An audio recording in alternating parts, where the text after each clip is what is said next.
Greetings to everyone world over. Hearty welcome. It's a green morning, green afternoon, and green evening. It's early morning in Canada, United States, and Latin America. We extend a very warm welcome over a cup of tea, cup of coffee, your morning jog, your morning gym, your morning warming up, whatever you're doing it over there, keep doing and keep being with us also right from there, all our brothers and sisters. Coming post lunch in European Union, people those are joining us from the different countries in Europe, we extend a very warm welcome to all of you. Before you go for your evening tea and coffee, let's have a little bit mental marathon. We go to Central Asia, Uzbekistan, Kazakhstan, Turkmenistan, Kyrgyzstan, all our brothers, those are joining, sisters, those are joining from there, we extend a very warm welcome. We go to Middle East, people those are joining us from Doha, Qatar, Kuwait, Oman, Abu Dhabi, Sharjah, Dubai. It's a great warm welcome to all the dignitaries right over there. Let me just go to African continent also. A lot of people join us from Mauritius and Seychelles, from Port Louis. We extend a very warm welcome to all of them. And then, of course, it's 1.5 hours ahead of us, depending on where you are. Those are in Myanmar, Cambodia, Laos, Singapore, Malaysia, Thailand, Indonesia, Philippines, Brunei. So before you go to sleep, we will have this warming session for you. And South Asia and beautiful Bharat, we extend a very warm welcome. Every Saturday, with the efforts of our team and Mr. Tyrone D. Brass, the advisor, based out of Northeast part of India, we bring a special program every Saturday morning, afternoon, evening, depending on which time zone you are in. It's a special program. We have got 8 beautiful states in Northeast part of India. And when you think about 45 million plus people linking with the 450 million plus people in Southeast Asia, and of course, with the rest of the Bharat and everybody, all of us together, let's take on a wonderful journey. We are going to focus on education, educator, teachers, and everybody together. Let me just flip through some slides so that I set the context. International Chamber for Service Industry is a link between non-resident Indians, Indian corporate, and of course the government from time to time, the policy framework. We are for the services sector because economy has got 3 parts: agriculture, manufacturing, and services. We are proud to be sharing with all of you world over that with the help of the non-resident Indian, we brought India's first finishing school way back in 1994 that is focusing on service industry. More than 52,000 youth and 35,000 teachers, they have gone across with the sprinkling effects world over with a large chunk of population from all the states and union territories. We are proud of young boys and girls from the Northeast part of India. You all are very dynamic. You all are very musical, happy people, and you all enjoy the life wonderful way. You always remain positive, energetic. Now the time has come with educators, with teachers, with new education policy 2020. We all have to move ahead while hand-holding of everybody and taking everybody along in this journey. Our chamber is closely working with 37 sector skill councils under the aegis of the Ministry of Skill Development and Entrepreneurship, Government of India. Right from 25th of March 2020, we have been focusing on teachers and youth and basically service industry as a complete vertical. We move ahead. Let's come on to, whatsoever was the brick and mortar before pandemic, now it has gone totally digital. The finishing school, which was basically a physical infrastructure, it has moved into now totally coming into e-Gurukul Inspirational Lab. And that is a digital way because we start early in the morning. When it is 4 a.m. in the morning in India, it's almost 9:30. We go to Australia, New Zealand, and from there we start the journey to the rest of the world.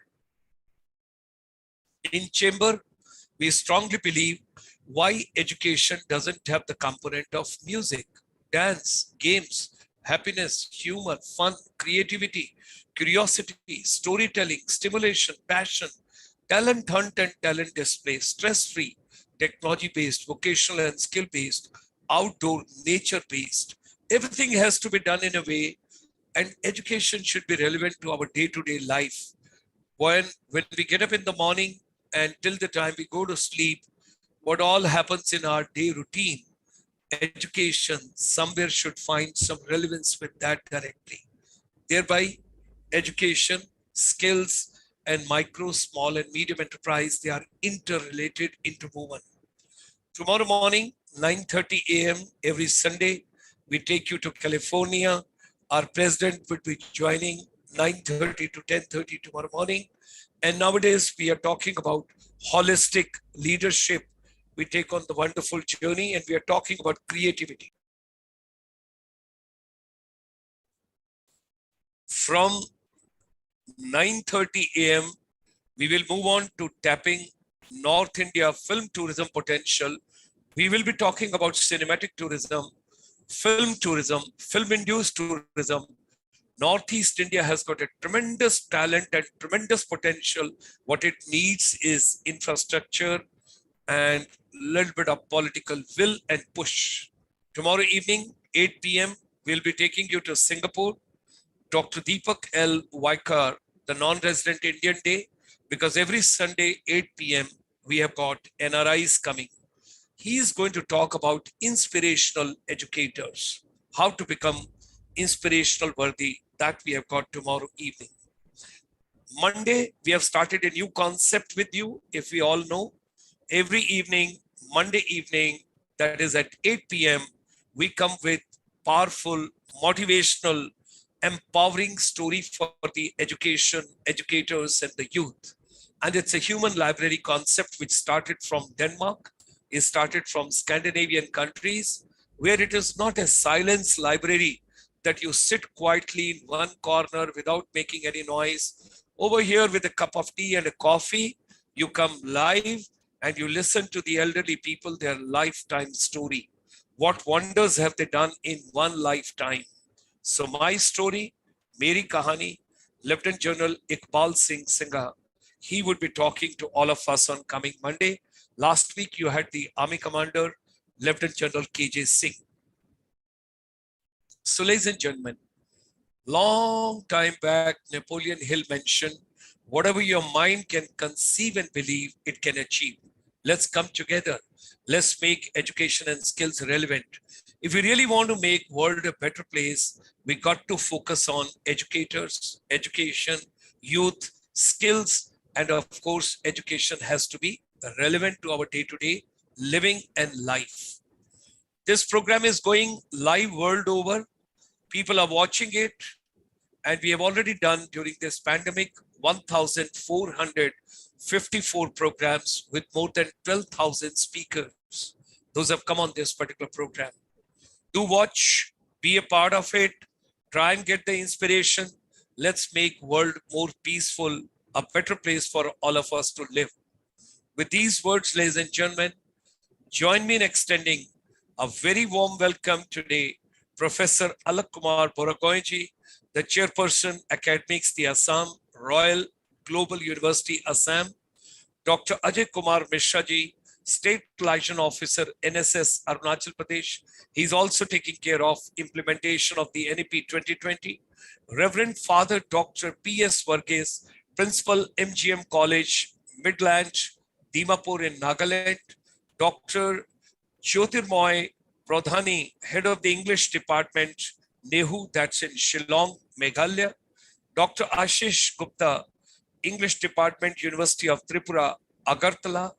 Madam Teresa Wahengam, she is Assistant Professor, RK, Sanatombi Devi College of Education in Imphal, Manipur. And of course, my co-friend and my co-responsibility, Mr. Tyrone D. Bras, the advisor of the ICSI, based out of Northeast, taking care of the education eco vertical and building up the family of education in Northeast. With these words, ladies and gentlemen, join me in extending a very warm welcome to all the dignitaries. Indeed, it's a great, great pleasure that they all have been very kind. I'm meeting Professor Alak Kumar Boragoyanji after a long time. There was a wonderful international conference he had organized as a dynamic Honorable Vice Chancellor at the Tripura University. It was a wonderful, scintillating, and a very captivating moment when people from world over, they had come to Tripura. And it was so nice that the guest house, which was newly built, we were the first to occupy and stay over there for those 3 days. And we all enjoyed the Tripura Assam. And of course, I met Reverend Father Varghese just before pandemic in Nagaland. The Honorable Chief Minister Nipur he had organized United Nations program, and we all were over there. Madam Teresa, we had come with the Honorable President of India. There was a great program in Manipur. We all were there. Dr. Ajay Kumar Bishodji, I owe a lot to Arunachal Pradesh because my first rank, my first uniform, my first salary, my dash, everything first goes to Arunachal Pradesh. I owe a lot to that. Meghalaya, very scintillating because Tyronji is taking a lot of interest. Nehu, I can never ever forget because we were there in the month of August 2016, setting up the ASEAN Center when Professor Srivastava was the Honorable Vice Chancellor, and we had set up the ICSSR ASEAN Center in the complex of Nehu. And Tripura, who can forget, because SD Burman, RD Burman, musical state, wonderful people, everything nicely happening over there. With these words, ladies and gentlemen, let's hear the vision, the valuable inputs from all our friends. And let's start with Professor Alak Kumar Boragoyanji. And forum is open. We are talking about education. We are talking about educators. We are talking about NEP 2020. And my deep concern is how to motivate teachers, how to educate, and how to bring them on board, because teachers are also burnt out in last 2 years. They have tried their level best to reach out everybody. So with the help of Mr. Tyrone, I'm going to invite Professor Alak Kumar Boragoyanji, and we start the deliberation. And thereafter, I would request Reverend Father Varghese to take on, then Dr. Ajay Kumar Mishraji to take on, and then Mr. Tyrone will take all of them together the further journey. Professor Alak Kumar Boragoyanji. Sir, your mic is muted. Your mic is muted, sir. Thank you. Thank you so much, Dr. Gulshan Sharmaji. Pleasure, such a pleasure meeting you after ages now almost. And we crossed paths in between in the aircraft, as I told you the other day. Father, it is so nice and so thoughtful of you to have given me this floor for a few minutes at least of the ICSI, which you have been steering for the last so many years now. And also, I am so very privileged to have with me this evening such a distinguished panel of academics from the Northeast. And being an alumnus of the Northeastern Hill University, I was one of the first batch graduates of NEHU in 1975. So I can see Dr. Pradhani, and it's a long journey that I have taken, and I have been teaching since 1978, except for a few periods of 4 to 5 years when I was abroad. I have been continuously teaching, and I had the privilege of teaching in all 3 major universities of the state, starting at Guwahati University, spending most part of my life in Tezpur Central University from day one after its establishment. And then the last stint was as a Vice Chancellor when we met in Dibrugarh University, the second oldest university in the Northeast. And then now I have started a new innings after my retirement at the Assam Royal Global University, a private university, upcoming university in Guwahati. So I have seen the waters in the different places, from the state universities to the central university, and now in the private universities. So it's a kind of a very good and pleasant experience for me. And every day still is a day of learning for me. Every day I am learning.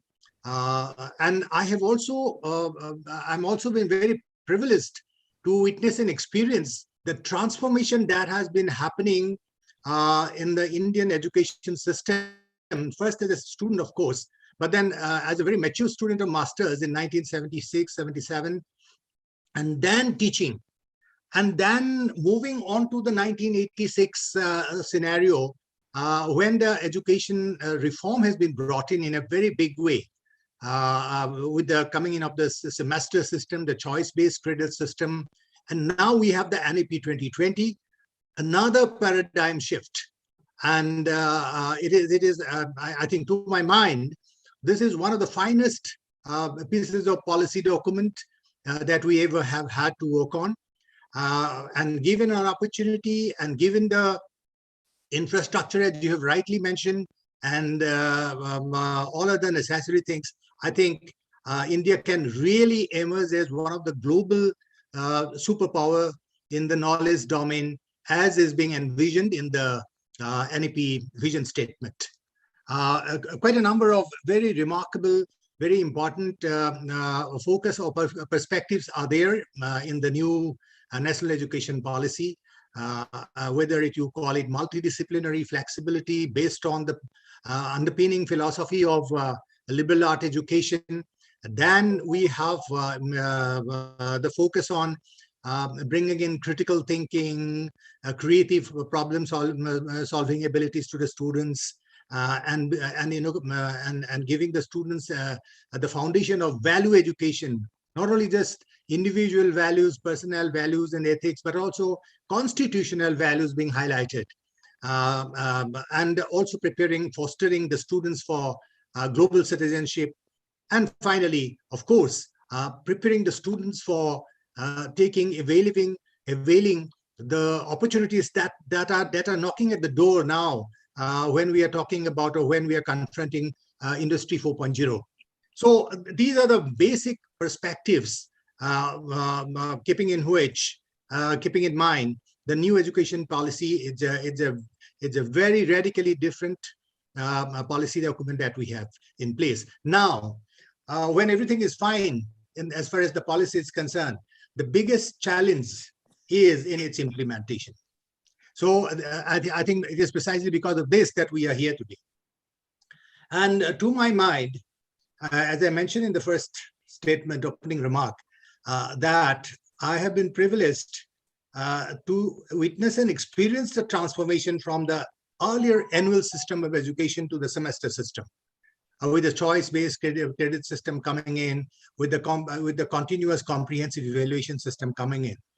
One learning lesson from that experience or experiment, which is still continuing and which will still continue, because the semester system is a tested system worldwide, and it is here to stay.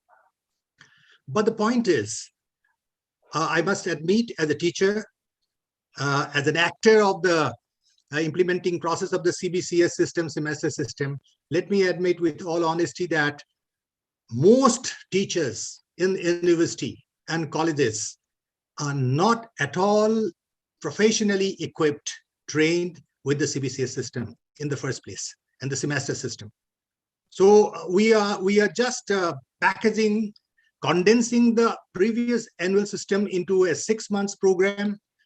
The pedagogy the same way, the assessment is the same way, making, I think, diluting and also reducing the effectiveness of, or limiting the effectiveness of the very time-tested, beautiful system of the semester system. So therefore, before implementation, to my mind, of any education policy at the national level, in a country as vast, as diverse as India, what is at the core, at the center point of focus is teacher education. Teacher training is a must. It is not just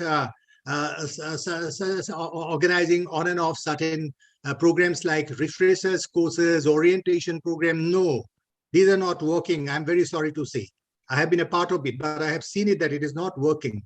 We must build in structure-based, very professional pedagogic courses. and which must be made mandatory for every teacher. And it is better, instead of NET, National Eligibility Test for getting into, which is a license for getting into the profession of teaching at the higher education institutions. To my mind, I think at least a 1-year program, professional pre-service training program for every higher education institution, college, teachers for professional pedagogy is a must. Now we are talking about outcome-based curricular framework and so many things. But honestly, how many faculties are really professionally aware of the grammar of the science of framing curriculum? So they do it with their own perception limit. I'm not blaming anybody, but what I'm telling is that I think it is very high time when we are taking off with a new education policy, and where, of course, the teacher training is at the core of everything. So these things, professional pedagogic training, pre-service training to the teachers, to my mind, is it should be a mandatory thing. And the rest is in details. Rest is in details. Unless and until we build the teachers, building other infrastructures will have no meaning. So this is my humble observation from my own experience, and it's a Herculean task. I think I will stop it here, and I think the floor is yours now. Before we go to the next speaker, over here, you have given such a valuable inputs. There are two concerns. Number one, let's see that when we talk about teachers training, the B.Ed program, what we have got of 2 years, and now it rolls to 4 years. Oh, yeah. And of course, there is a time being given for that right up to 2027. Now, my emotions, my heart, and my energy and synergy goes with the northeast part of India. Right from 1973 onward, I'm moving in the uniform in that particular soil. Now, with so much of diversity, with such a kind of a undulated terrain, with so many dialects and tribes and other people, and everybody, taking those challenges in a positive way, sir, one recommendation I wish to have from you, first of all, yes or no, that is the 2 years B.Ed training. Is that sufficient? And the stuff which is coming out after B.Ed, is that acceptable? Is that adaptable? Is that ready to take on education? Because are they really getting into, because you said so simple way that one NET examination you qualify and you get into. Do you feel that something additional has to be done, which you have told 1 year at least to be spent on that before they are inducted and they are put into, because they are going to play with somebody's life. They are going to play with somebody's career. So a little bit intake on that. It is not they are put into the responsibility of building someone's career, someone's life, someone's future. They are also given the responsibility, the teachers, to build the career of the future of the country. So therefore, it is more than that. And of course, institutions can be built through building the individuals. So it begins with individuals. So therefore, you are very right. And as I said, B.Ed definitely it's good. It has been serving for so many years, but then it is time that we revisit the program, critically review, taking into account the new demands, new needs, new necessities. And I think the 4-year B.Ed program integrated is a very timely proposition. I think it is yet to take off nationally. I think in any day, NCET, I think we'll do that. We are all waiting for it.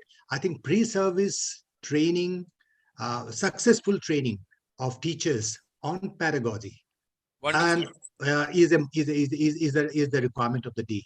And also, just one more point with respect to Northeast. Let me tell you, India is diverse. North is even more diverse, as you said. But the importance of Northeast with respect to higher education and education as a whole, to my mind, is that it has got a very special connotation with respect to developing future citizens from this part of the world, because it is from Dibrugarh, it is hardly 250 kilometers beyond which we have the international Southeast Asian borders, and where you have at least some of the finest world-class universities. Just name it: National University of Singapore, then you go to China, you go to Malaysia, and so many. So our students have to be made globally competitive. So when we are talking about open borders, border trades, special economic zones, then special education zones, I think one of the special education zone could be in the Northeast, catering to the Act East policy, which is in place now. So tremendous resources waiting, not only natural resources, human resources here. And we see the competition, we see the advancement of higher education and technology across the border, just about 250 kilometers from Dibrugarh, and from Guwahati it is hardly 600 kilometers. Yes. So we are closer to Singapore than to Delhi and Bombay. Absolutely. From Guwahati. So therefore, Absolutely. we have to factor in these realities as well. Thank you, Sarmaji. I have to take leave, as I told you. I have to take leave. I know. And once again, thank you so much for giving me your time, all the distinguished panelists. Thank you so much. Thank you very much. Very kind of you. Thank you. Reverend Father, we move from there to you to Nagaland. Now, there is an advantage of Northeast, because when you talk about Southeast Asia, there are a couple of challenges of the language over there. I do not want to specifically mention the countries. You might have a beautiful hotel, you might be having a beautiful travel agent, tour operator, but the expression is a problem and there's a difficulty. And children, when I talk about the Northeast part of India, they speak beautiful dialect and beautiful language. So, Reverend Father Varghese, what do you feel opportunity for our children, our training, which is going on for the B.Ed, and those are doing other programs, they getting across to the Southeast Asia and taking up some work over there, like Professor Alak Kumarji mentioned, that this is a soft power. This is the advantage of India, that our children, if they get trained properly, our teacher, if they get trained properly, this is called services exports. And we are a chamber which is dealing for services sector. Our children can go and work over there for a short-term assignment. So, Father Varghese, what are your challenges at present in education ecosystem, and what recommendation you have got from Nagaland? Good evening to all. Respected my beloved friend, Dr. Gulshan, and all the distinguished panelists, and all the respected people, those who are hearing us today evening. I would like to start with Namaste. Namaste in the sense that this our former Nagaland governor, Sri P.B. Acharya, whenever he addresses the audience, he used to say that Namaste, he interpreted in this way: Namaste for Northeast, that is Nagaland, Assam, Arunachal Pradesh, Meghalaya, Manipur, Mizoram, and for Tripura, Sikkim. So in this way, he has interpreted Namaste. Namaste to Northeast. Okay. The nice way that he was a fatherly figure for all of us. 5 years he was here. Thank you for this opportunity. I'm indeed very happy to share my views. 1937, Mahatma Gandhi wrote in Young India. That time, that was his tongue. Education is for the development of a man, human body and spirit, in the sense that is holistic in nature. So I was very humble before God that I got an opportunity to study about Mahatma Gandhi's holistic educational views. That was my PhD thesis also. So in that one chapter, I mentioned about the problems of education in Northeast India, and thereby the scope and problems also there. I was asked to speak about the scope, how to empower Northeast, or what are the scopes that the student of Northeast India, and how we can attract other students to Northeast. These all the components. So Northeast India, already sir has mentioned, tremendous opportunities are there, because one is that their language skill, that we have to use it in a proper way. Now students from Northeast, it was, and this is my 10th year in Nagaland, we have a group of education institution, MGM, that is Mar Gregorios Memorial. Mar Gregorios was one of our church bishop of 19th century. Of course, he has started English education in Kerala, so that wherever we Christians, the St. Thomas Christians, so his descendants, we used to start Mar Gregorios Memorial, MGM. People used to interpret this Mahatma Gandhi Memorial, MGM. But this is another Mahatma of our church, Mar Gregorios, St. Gregorios of Parimala. That is a place in Kerala. So, respected all my audience, Northeast India is, all of you know that you have more exposure in all these states, that I overheard all these things.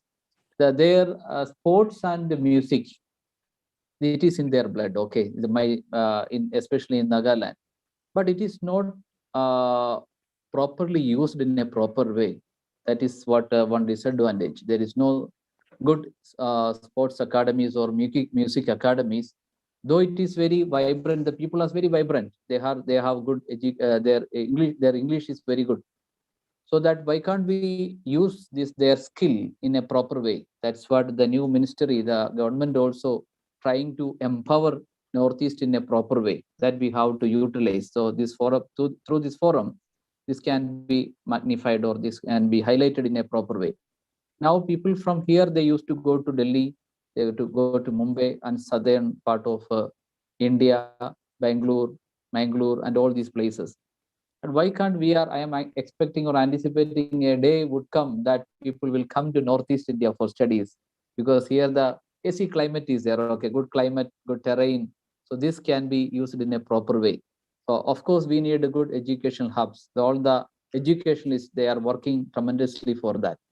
So education, as I told, it is the concept of Gandhi, that is for the development of one, the head, hand, and mind. All of you know that. That is called 3H, developing 3H. Okay, 3R, of course, all of us know that, reading, writing, and arithmetic.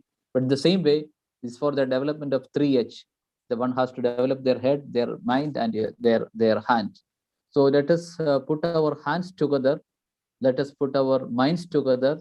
Let us put our thoughts together. Okay, then only some changes would come in the coming nature.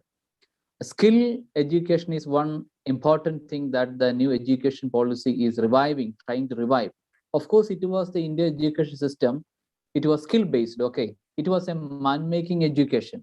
Our education system was man-making. That is for socially useful, productive citizens. It was our core concept of holistic education. It was there. It is not something new. It was there in our ancient education system. From the Gurukula system, what all subjects they used to study once upon in our ancient universities. From all over the world, people used to come down, Takshashila and Nalanda. All these things, all of us are very much proud about all these things. So, Northeast Indian, the language power, the dynamism, all these things we have to revive, and it has to go to a skill-based education, so that one day would come that people would come down to Guwahati, Nagaland, Kohima, Mizoram, or Tripura, or Manipur. So these all can be developed as good education hubs like Delhi or Gurgaon or Chandigarh or like that. So that for that we have to work together. Advantages I told about, I mentioned about a few only. Skill education, that also, they are very skilled people. Okay, as I told, they are good in language. So why can't we train them and send them abroad for English education? Because that is one tremendous point. So we have a group of educational hubs in south also, and in central India. So we usually recruit English teachers from here and send there, so that they have a good reputation over there. So you already started this. We used to recruit teachers from here and sending to our other MGM institutions. They are tremendous work they are doing. They are highly appreciate that their work is highly appreciable also. So in this way, we can empower our Northeast. So that is what the concept of Dr. Gulshan also.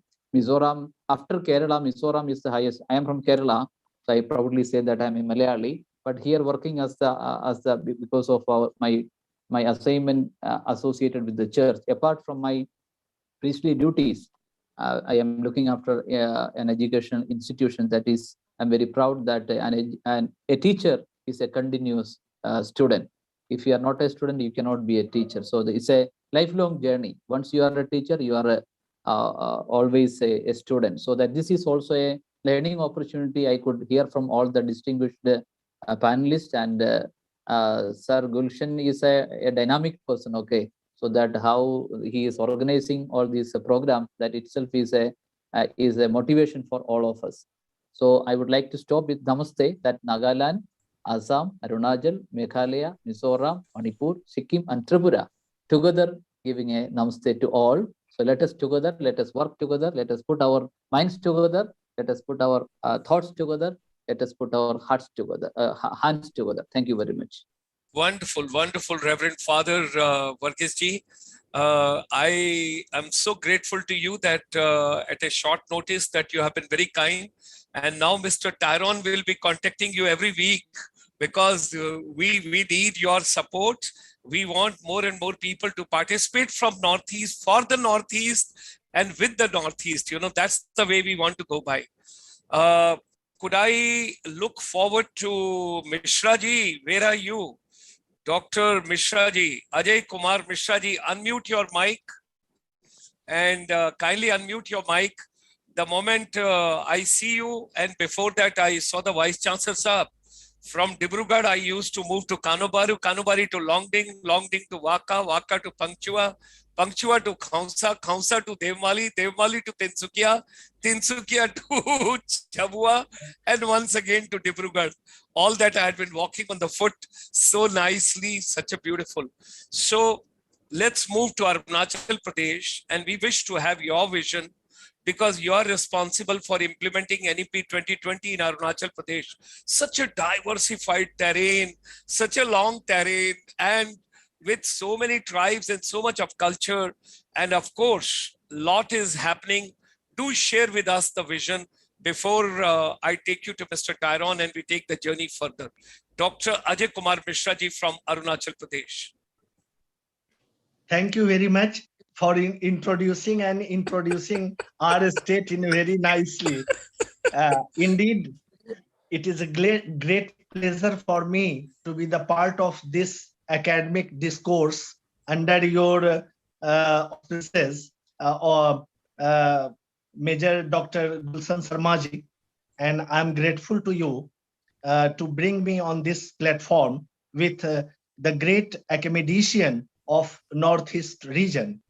Indeed, it is a wonderful time for all of us to introspect ourselves and to move forward for the better future of entire Northeast. I wish you all, and like to greet from the land of rising sun, Arunachal Pradesh. And as you have mentioned that our state is going to celebrate Golden Jubilee statehood celebration tomorrow in a grand manner at Capital Complex. One huge stadium has recently been constructed, and the program is going to be conducted in that stadium. And tomorrow, Honorable Chief Minister of Assam will be the chief guest of that occasion. So I welcome you all from our state, Arunachal Pradesh.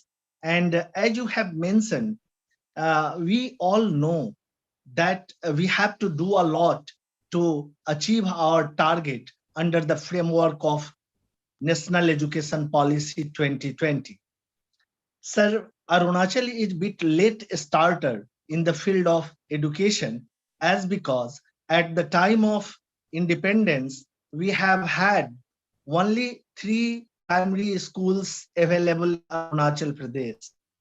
And the first college was started in the year 1964 at Pasighat, the district headquarters of East Siang district. But I am happy to tell you the fact that now we have total 64 higher educational institutions working in Arunachal Pradesh. Education is an essential and indispensable element for all-round development of individual in particular and society in general. So we cannot overlook the importance of education anywhere. However, in Arunachal Pradesh, we have a bit challenging task, as because Arunachal Pradesh in itself a miniature India. As you know, as because you have served in southern part of our state adjacent to Myanmar, and you know very well about Arunachal Pradesh. So what we have to do at, under the framework of NEP 2020, particularly regarding the mother tongue education, we are facing deep challenges. But our SCRT is working on that line, how to develop some, the course content in the mother tongue to be taught to school students particularly. Here, I would like to mention that if we want to achieve the target, then we have to do a lot. The National Education Policy 2020, I think, is the first education policy of 21st century, which is founded on 5 cardinal pillars, that is access, equity, quality, affordability, and accountability. It also recommends a plethora of reforms at all levels of educational system that will immensely help the learners, teachers, and all stakeholders in days to come. Under the framework of NEP 2020, we have constituted 2 different task force groups in our state, one for higher education and another one for school education. Our government of Arunachal Pradesh has also declared 2022-23 as a year of education, and a special fund has been provided to achieve the target of NEP 2020. Here I would like to mention that though we are very much aware about the importance of NEP 2020, but we are thinking that we must take care of the local needs, the local aspirations while implementing NEP 2020 in our state, and we are working on that. I think that universalization of education with quality education must be accessible at affordable cost. So we are very much aware for that aspect. And social and physical conditions, as you are much aware, sir, of Arunachal Pradesh, that must be considered while making any roadmap for the state. And we have planned to have 3 important actions. Number 1, we should have viability to change our higher education system under the framework of NEP 2020 to multidisciplinary institution. But it is also a bit difficult task owing to geographical terrain and the least population in our state. Few of the colleges have less than 50 students, but we try to promote the higher education in the remote areas and the border areas, as because they should also be given an opportunity to have access of a higher education. And we must have proper institutional development plan. We also taking care of all these things while making any roadmap for our state under the framework of NEP 2020. We are thinking under the framework of NEP 2020, we will work on 4 types of institution, and the work is under progress to have an institution such as research intensive for teacher education, as you have mentioned, we have to motivate, we have to train our teacher at regular interval. And you will happy to know that for school education, we have signed a memorandum of understanding with few of IITs, including IIT Guwahati, IIM Ahmedabad, IIM Mumbai, to impart training to our teachers, as because teachers training is very, very important and we cannot overlook it.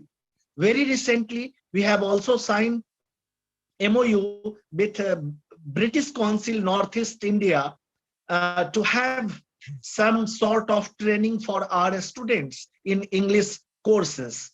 Also, we have signed one MOU with Ajim Premji University to impart training to our school teachers, and we are working on it. But before, we have to lay down our own criteria to move ahead. And we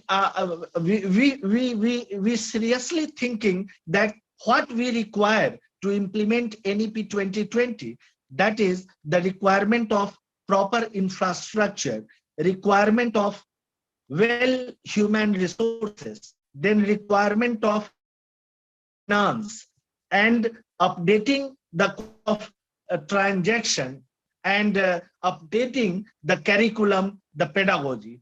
And SCRT and other stakeholders are working on that, and our this task force groups are also working on that aspects. Particularly, what we are planning to introduce types of learning under the present situation of COVID-19. That is, one is face-to-face learning that we have, but open and distance learning we are also promoting, and we are also working to have online courses properly, as because we have a big challenge of internet. We are not able to provide that facility to remote part of our state. And for that, so far as online learning is concerned, we are bit lagging behind, but the government of Arunachal Pradesh is working with VBNL, and we are providing VSAT to the remote locations so that we can have interaction with the students, those who are staying in a very remote part of our state. So we are also working on that. And as we know that we are also planning, as you have mentioned, skill education and vocational education is very important. Earlier, we never gave focus, a prime thrust on vocational education, and it was considered as secondary to the main education. But now we are thinking that at least 50% of our learners must go for vocational and skill education. And we must have to adhere to the national occupational standard in Arunachal Pradesh. And Arunachal skills, we are not adopting whatever skills is being adopted by the other states. We are trying to adopt the skills that is making Arunachal first, then we will go for Atmanirbhar Bharat. And ultimately, we will boost the economy of our state as well as our country. We have to foster the feelings of brotherhood among ourselves. We have to work on, the ethical training, ethical education to our students, to our learners. And we can take help of flora and fauna of our state. That will be more beneficial. Like China, as it has developed in bamboo and cane products, as because timber operation has been banned in Northeast India by Honorable Supreme Court. So we have to promote skill education or vocational education on that line. And single teaching, the system is also being implemented, and that should be transparent. So we are focusing on that. And I will happy to tell you, all the eminent scholars, that government of Arunachal Pradesh at the moment is sparing approximately 8% of its GDP for educational purpose, and that is a very great initiative of our present Honorable Chief Minister Pema Khanduji in this regard. And approximately 4% we have kept for elementary education, and other for secondary and higher education. And also we are thinking that how to mobilize more fund to promote the cause of education in our state. And we have also tried to curb the commercialization of education, as because our student is not in position to afford a lot for that. And we are also trying to set our own the regulatory body to regulate the higher education as well as school education. And we are introspecting ourselves where we are at the moment and where we want to see ourselves after 5 years, after 10 years. And we have invited a lot of academicians like Prem Singh ji from Niti Aayog, then Professor Ramasankar Kuril, Professor TV Katimani, Professor Ved Prakash. They are assisting our state to have a proper roadmap to achieve the target to excel in the field of education under the framework of NEP 2020. Thank you very much. I'm very much grateful to you to giving this opportunity to have certain aspects which we are doing under the framework of NEP 2020. Thank you very much. Thank you. Thank you very much, Dr. Mishraji, to give us the insight and 8% of the GDP being spent on that. And also, I wanted to take this occasion to introduce you to Mr. Tyrone, because every week now he'll be chipping in with you. We have to get one good, academician from Arunachal Pradesh, like Father Varghese. Also, we would request from Nagaland. Every week we have to get the system going on in a very systematic way.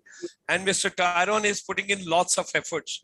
And something very amazing, Sure. you have given the inputs to us. I think it's wonderful which is being done over there. Mr. Tyrone, I would request you now to take on the further journey, and the old man should take little rest, because I have come halfway at the age of 72, and now further you got to take me on so that we all can move together. Thank you.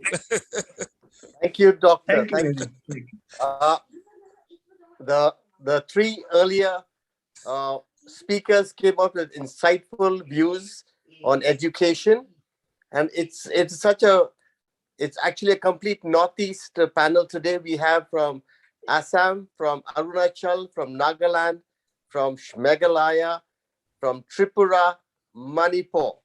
We haven't got Sikkim and Mizoram. Anyway, we'll get them on board sooner or later. Today, the topic was actually the views that was expressed on NEP were excellent points over there that's been recorded. I would like to ask Dr. Jyotirmoy Pradhani, English Department, NEHU, Shillong. We're talking about inspirational educators.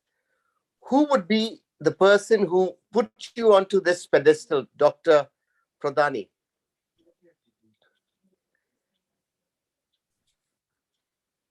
Dr. Pradhani. Yes, can you hear me? Yeah, loud and clear. Yeah, thank you. Welcome, Doctor. So good to see you. Yes. Who yes, was Tyler. that? Yeah, who was that teacher who put you on a pedestal that where you are today? Equally inspiring. Equally. All right. If you tell me the teacher that had really shaped my life, is definitely one teacher. I've been very fortunate because I have got some of the best teachers in my journey as a student. And one teacher, of course, he stands out. right from school, we had very committed teachers. The teacher who stands out is, of course, Professor Pratibacharya of Cotton College. He is the one who taught me not only literature, but also taught me about life. Okay? He's the one he would ask me when he would be teaching us poetry in his residence. He would ask me to buy his gold flag cigarette, okay, and ask me to lead his cigarette. Okay? And he would say that now this is how we begin study poetry. Okay. Then he would teach us English literature and tell us about the history of wine. Okay. Because for him, learning is not about reading books, but learning is about being intimate with life. Okay. For him, life is the only purpose. Okay. So I, in fact, learned with him not only literature, not only poetry, not only how to translate, okay, but how to respond to life. Okay, the finer things of that. And he would be so minute, he would tell me how to make the best Chinese food, as well as he would tell me how to make the best single malt whiskey pigs. Okay, so this is how, this is the kind of intimacy I had with a teacher, right? And that is the reason why perhaps a whole idea, whole notion of teaching or as a teacher got entirely changed when I was with him. Then secondly, he would tell me, you can be a good translator, you can be a good poet if you listen to music. Okay? And he would tell me that if you listen to the Ninth Symphony of Beethoven, you can be a very good translator. If you know how to cook good mutton, you can be a good poet also, right? So that is how, that is what is holistic education is all about. So it's in fact, it's shocking, but that is how you get involved. The learning is not something away from your life. Learning is part of your life. Your learning, in fact, enhances the beauty of your living in every sense of the term. That's what I had learned from him. And of course, today's another teacher, of course, I had who can be, when you say it, that is, of course, Ajay Kumar. I met him in Pune University. He was just from Oxford, and he was teaching us literary criticism. And he was the one who, in fact, taught us how to approach a piece of literary work, how to critically look at a literary work from various kind of perspectives. Okay, he was the one who would, in fact, open our minds towards how to look at one very simple text from the lit perspective. Okay, a very simple text from a different kind of intersectional gender perspectives. So that is how he had also, in fact, trained our mind. Now, of course, Ajay Kumar is in JNU. He's one of the most celebrated academicians now. So these are two teachers who came to my mind. And when I am here as part of Meghalaya, I would also like to share some of my views about the upcoming new education policy. I've been hearing the very distinguished panel here. I also, of course, welcome all of you, and I express my gratitude to Tyrone DeBrus, my friend from Tura, one of the most handsome men I had in my life. Okay, I was in Tura. I would see him. He would be driving his esteemed car. Okay, and I would be always wondering, who is this handsome guy in Tura? Early morning, he would be, driving to the city. And later, I came to know when I came to know about him that he would always pick up his newspaper from the city in that esteemed car. Now, of course, he's changed his car. I also am thankful to Major Dr. Gulshan Sharma for your very inspiring introductions. And Reverend Father Dr. Varghese, my friend, is also there. Professor Ashish Gupta, and also one of the very accomplished academician from our region, from Assam. We're very proud of him. That is Alan Burgohain, who has changed the face of Tripura University. He's a revolutionary academician. Okay, we have a tremendous amount of respect for him, and we always look up to him because he has become a part of the academic folktale. How he changed institutions. Of course, so is Tyrone. Tyrone runs one of the premier schools of the Northeast, okay, Shaved School. And also I welcome my young friend, Miss Teresa. I can see her. And also, of course, Dr. Ajay Mishra. Okay. Now, coming back to what was there in my mind. First of all, I would like to speak about something about Meghalaya and my experience in Meghalaya. I've been very fortunate to be in two major places of Meghalaya, that is Tura and Shillong. Okay? That way, my Meghalaya experience is somewhat comprehensive. Tura I have come across. Tura is the second major city of Meghalaya. Tura I have come across one of the major ethnic communities of Northeast, it's Garo people. And also in Tura, we came across some other major ethnic communities like the Hajongs, the Dalus. Also, I came across a very small community, the Mans. You know, Mans we used to read in books. The Mans, when famous or infamous for having attacked Assam in 1826. Because of the Mans, the whole history of Assam changed. Okay? So about the Mans, we had different kind of a notion. But when I met these Mans, I had entirely different idea about this particular community. So in Tura, we met some of the finest students, young minds coming from these ethnic communities, about whom I had very little ideas before coming to Tura. In fact, I never had that kind of intimacy, that kind of intimate interactions with them. And coming then, I had come to Shillong because of professional reasons. Then coming to Tura, of course, there in Tura I have found the warmth of the people. Tura is a small place, but the warmest of the places, I would say, in terms of human relationships. Okay? That is the beauty of Tura. Tura has remained almost a virgin in terms of its development, I would say. Tura hardly, in fact, figured in the tourism map of the state. But Tura is one of the most beautiful places that I had come across. So near to my places, I had discovered that place when just I went there. Then coming to Shillong, Shillong has a different kind of education environment, I would say, because Shillong has some of the legendary institutions, okay? Iconic institutions in the form of, say, St. Anthony's College, St. Edmund's College.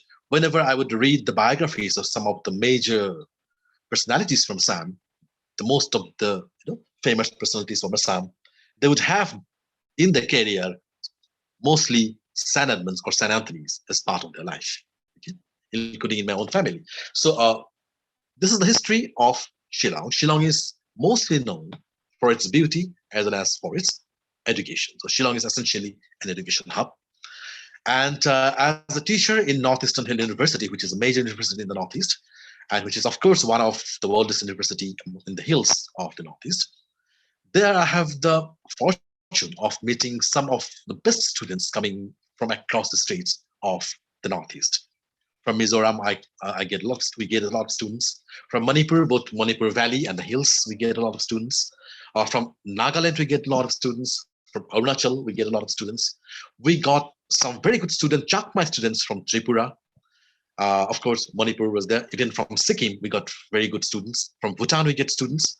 And in recent times, Shillong has become one of the favorite education destinations for the students coming from Bangladesh. Okay, so in the department, we get that kind of students.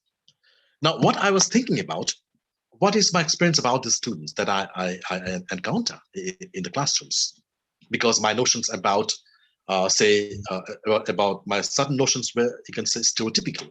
I had these stereotypical notions because I used to think that the great minds were always from Calcutta, from Delhi, from Bombay. Okay? They're the big thinkers. Okay? And we read them. If we have to educate ourselves, we have to read them, we have to know their writings. That is our notions. Okay? Coming to Shillong, as well as, of course, Tura or Meghalaya, my entire world opened up to a new kind of a universe altogether. Okay? Because for the first time, I was meeting students coming from various ethnic and tribal societies, which is not possible even in Assam. Okay? And what is their strength and what are their weaknesses? Okay? As a teacher, what I feel. When I teach them certain things, certain critical texts and other kind of texts, sometimes they might not be as responsive as perhaps students from Calcutta might be. Okay? Because since nowadays a lot of students coming from other states as well, so they have that kind of responsiveness. They are mostly silent in the class. That is one thing I encountered. But when I would be checking the answer scripts, then I would not know the names apart from the roll numbers. Okay, then I would be finding some answers were tremendously good. Okay, then out of curiosity, I would actually verify their names with the roll sheet. Then I would realize these are mostly from, say, Mizoram or even the hills of Manipur. Okay, so those are the students who I would not even recognize in the class because they're the silent lot. Okay, once the first test is over, then you start, getting the student. These are the students who write very well. So this is why I'm telling all this, because our students, hill students, has certain forte. Okay, what is that forte? That forte is their language. Okay? And that kind of strength of language, linguistic competence, is not there even students coming from Assam. They might be doing very well. Sometimes, they would not be, in certain respect, would not be perhaps at par with a student coming from one of the most interior villages of, say, Tuensang, okay, or Senapati district, that kind of places, coming from that kind of places, or one of the interior villages from near Aizawl. Okay, so that is one big thing that I discovered. The biggest strength our students have is their language. They have that particular competence. Okay. Now, coming to next part of it, then what are their weaknesses? Weaknesses they're less exposure to varied texts. Because supposing student from Guwahati or student from Calcutta, the amount of books they encounter, amount of books available to them, that is not there in case of these students. Okay, they have their basic foundation quite strongly ready, but that secondary sources are not accessible to them or not available to them. So that is where we need to intervene in this education policy. I should be mostly speaking from the Northeast perspective. Okay? Now, when we speak about this new education policy, speaks about skill development, okay, and also speaks about three-language formula. Now, this is where I think we need to intervene. I had read this draft NEP that I had read some of the comments of Kasturi Rangan. He was saying that English is the language of the elites. Okay? That is, I'm quoting from that draft. Okay, and this is the language, is a colonial baggage. That kind of language is used. What Kasturi Rangan, he might be a great scholar and thinker. What he has missed out is that he is actually using one very hackneyed, very outdated notions about English in the context of the Northeast. Okay. Why? English is not a post-colonial phenomenon in the context of Northeast. This is rather a social and a cultural capital. Okay. If we in fact make English or Northeast devoid of English, what we do, we confiscate their tongue. We confiscate their one of the major powers. Okay. So if we have to follow into this present NEP, I suspect that might make huge kind of a harm to the cause of the Northeast. Okay, but our strength is our language, which we have mastered over the centuries. Okay, now we are telling us this post-colonial baggage, throw it out. We cannot afford that. But that is what our strength is all about. What we need to do is that we need to sharpen that skill, sharpen this inheritance. Okay, and NEP should come out with a kind of formula in order to provide the devices how to sharpen that. And my proposition is that when it comes to skill development, we have to look at language as also one of the components of skills. Okay? Language essentially is a skill. Okay? And which is the language where we can really master that skill, Northeast, out of a kind of, because of its generational advantages, Northeast can master one particular language, that is English. Right? As this can be one of the skills that we can really develop. And this competence in language can take our students to a various different kind of a level altogether. That is what I propose, that English should be made into part of the skill development curriculum, and we should get a huge kind of boost from the Northeast. Okay? But my vision is that the best teachers, best thinkers, best skill-oriented, English-oriented teachers should come from the Northeast. Why not from Shillong, from Aizawl, from Dimapur? Okay? These are the places this place should be known as the hub of English language, because our youngsters have that basic foundation already ready with them. Okay, that is what one of the propositions. Now coming to my experience in a higher education institution, when I was going through this particular text, it speaks about highly the typical that teacher will have to deliver. It has a lot of role to play, seven parameters.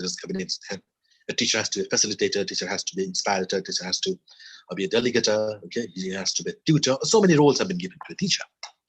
Now, also, I have some amount of doubt, some amount of suspicion about its seriousness when it says that that there should be a 4-year B.Ed course to become an integrated B.Ed course to become a teacher. Now, that is where I suppose this particular policy document has faltered. Faltered where?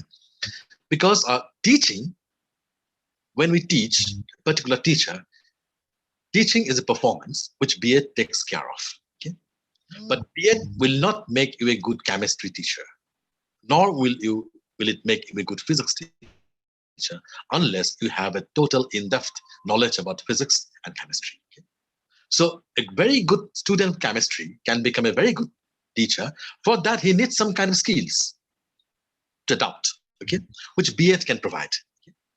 So instead of going for a 4-year or a kind of very long period of B.Ed, only the skill of teaching is not enough to become a good teacher. You have to have skills, okay? That is your sartorial kind of power or component, okay?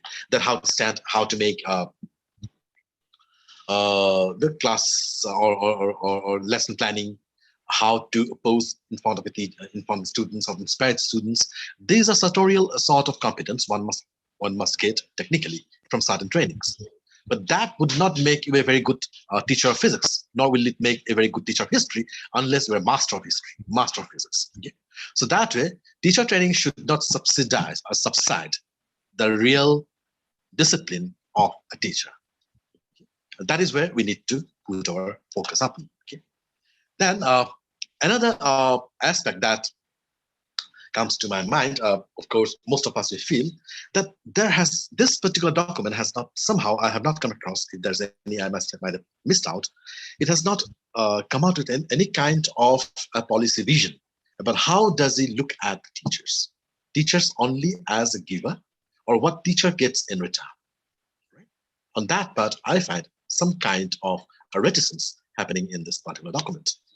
For example, there was even Major Gulshan was referring to, or Nehu. There was a time, even in Nehu, there was a feeling that from the admin, from the administration, or from the policymakers, they thought that if the university can run very nicely, very efficiently, the university can become a very good place to work in. Okay?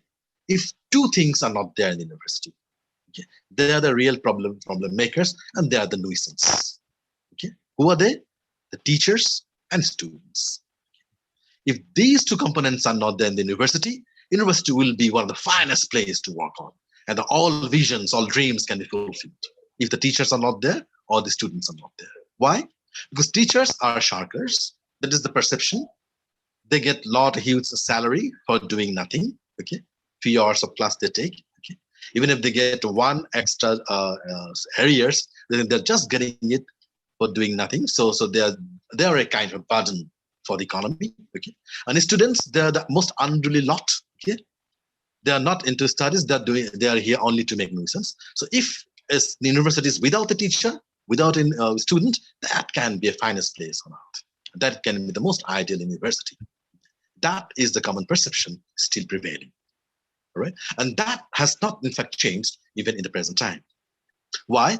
Because they think unless this perception changes, okay, that teachers cannot be a kind of a mouthpiece of some apparatuses. I would not use other words. I would say some of the state or even ideological apparatuses. Okay, university should be a place where a man comes without fear, with the head held high. Okay, if that kind of environment is not guaranteed within this kind of a document, okay, it is going to be only a kind of saying good things, and ultimately you are actually defeating the whole purpose of education. That is one. Secondly, when also we speak about what is knowledge, we speak about that knowledge is the kind of source of power. Knowledge is power. But mere knowledge is not power. Knowledge cannot be power unless it has its applicability. Okay, I know if I take paracetamol, my fever will go. Okay, but that knowledge would not actually make my or make my fever go out of my body unless I take the paracetamol. So there has to be an action. So there has to be a kind of an environment within environment framework should be made how knowledge, how our thoughts can have some amount of possibilities of implementations, at least in terms of articulations. Okay, and that should happen. That kind of environment should be guaranteed in this kind of education policy. I'm of course I'm finishing. Maybe I'm taking a little more time. Then I'll speak about what about. I'm still having some kind. I'm still negotiating with this idea of semester system, which it's a new idea. Of course, we're celebrating this thing, and which we had earlier as a kind of year system, 3 years. I come from the 3 years degree course, TTC we used to say, 3 years degree course. Okay. 2 years we would not study, right? And second year we have to give the first part 1 BA, okay? And third year we have to study because that is part 2 BA. Okay? And we would regret that because most of the things we'd forget what we were taught in our first class. So that would also come in the question after 2 years. So that of course was faulty system, all right? Or that it had its own kind of inherent sort of limitations. But it had one good thing. That TDC, it had one good thing. That good thing is that it had given enough amount of time to read. Okay, you could read because I come from a very celebrated college from Cotton, where I actually did my graduation. I was not a good student, but I saw the good students who actually utilized that time to read. They read not only their curriculum, they read a whole amount of books. Okay.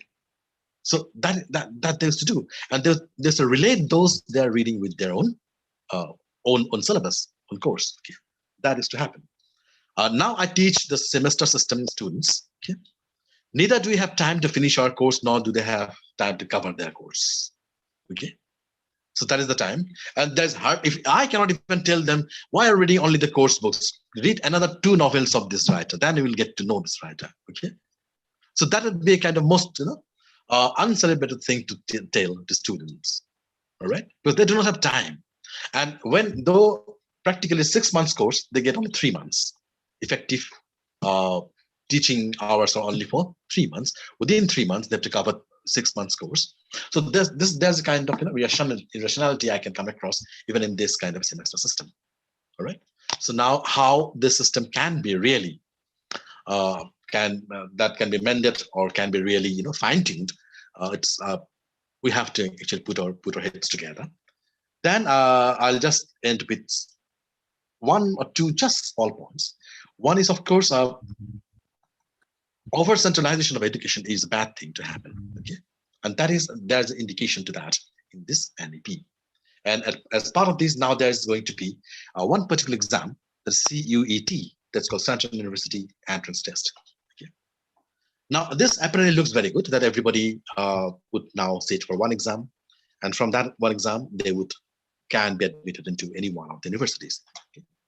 Now, will this CUET take care of intersectionality? Okay. For example, since I come from the Hill University, which is essentially meant for the hills, and fortunately, majority of the students come from the hills, traditional courses. Now, will they be able to get the seats if there's CUET? Okay, I'm sure if there's only central syllabus is there, I'm sure perhaps the universities in Nagaland, universities in Manipur, universities in Shillong might be filled with students coming from mostly the mainstream states, which is of course necessary. But at the same time, I have a fear: will then the students of this region might get somewhat marginalized within their institutions in their own regions? So there has to be a mechanism how to in fact accommodate, how to in fact address the question of intersectionality. That is. And another thing that I would also just mention, that is now when it comes to empowering, empowerment also happens with some kind of affirmative discretions. Okay. Now, in the form of EWS, just say this thing how this NAP would address to that.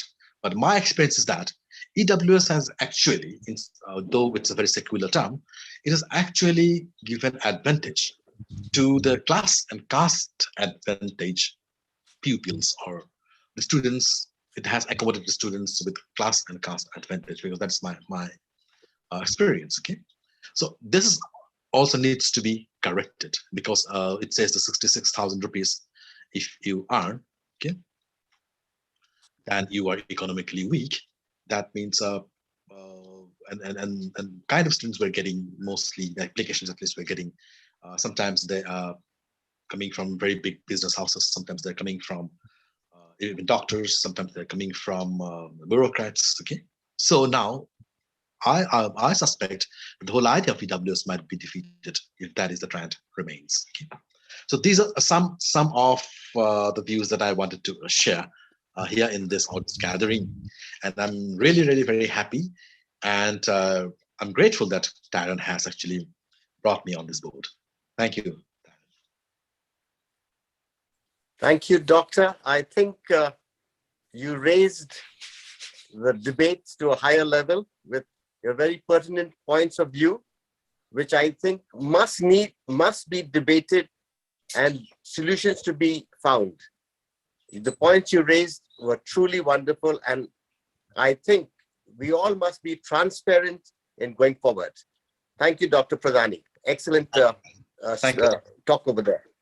Our next speaker is Dr. Ashish Gupta, University of Tripura, English Department, and he's come with the high recommendation, and he was mentioned by Dr. Shiring from Sikkim, who told me that a wonderful man from Tripura, University of Tripura, must be on board. We are happy to invite Dr. Ashish Gupta. Dr. Gupta. Thank you. Can you hear me? Yes, Doctor, I can see you now. Yes. Can you hear me? Am I clear? Yes, you're loud and clear. You're loud and clear. Okay, thank you. Doctor, the pandemic, we've lost almost 24 months of it. What are the challenges you have faced in your university, and how best are you and your students coping with your learning situation in Tripura? Because we don't hear much about Tripura, so I would love to hear your points of view there. Yeah, thank you, Mr. Taran. This is a pleasure to speak in front of this august audience. I know one face out here who's a close friend of mine. That's Raja, Dr. Jyotirmoy Pradhani.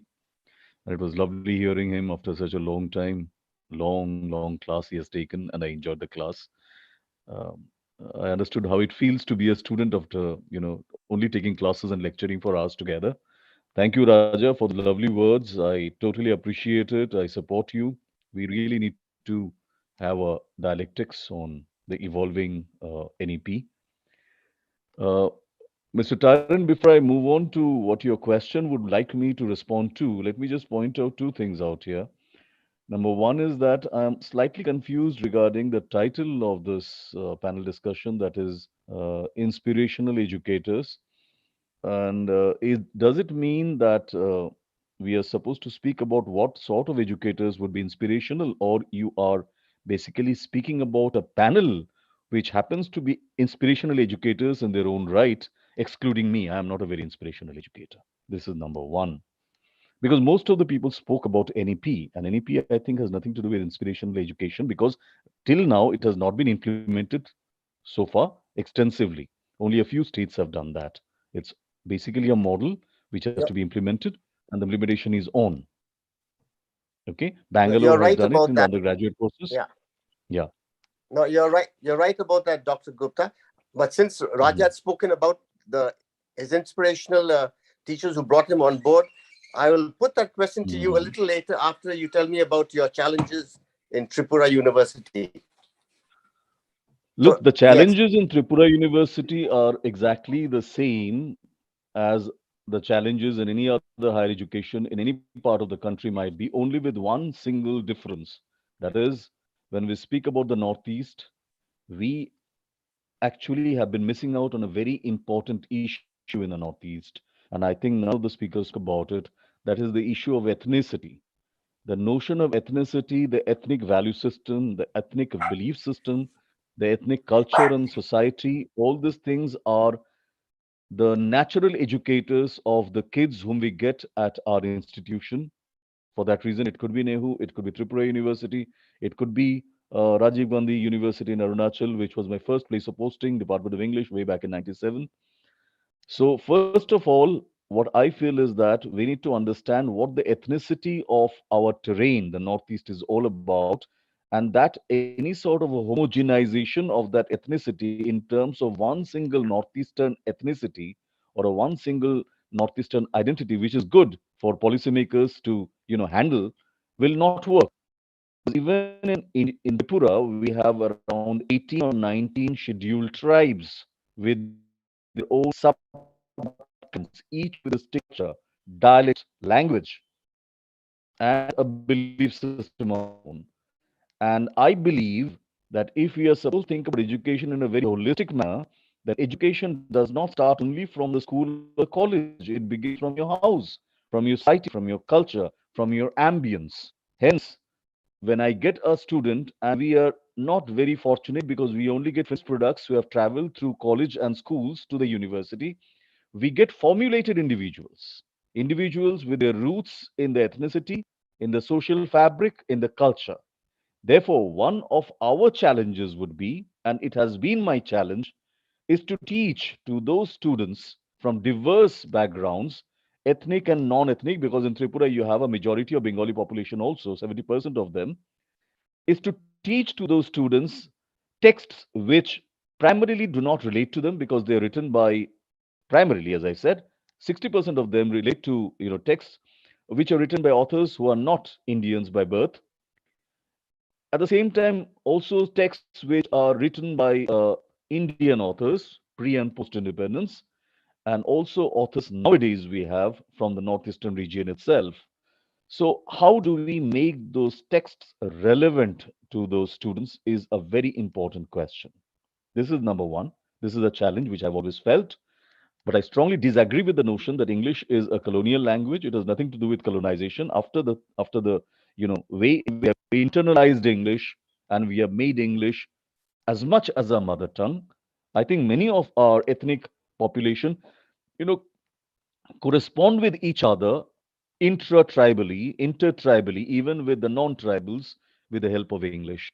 If I am supposed to speak with a person from Arunachal or a person from Nagaland and I do not know Nagamese, my only way is to speak in English. So that is a privilege that we have. As Raja has pointed out, it's a capital, it's a skill, and we have to make the best use of it.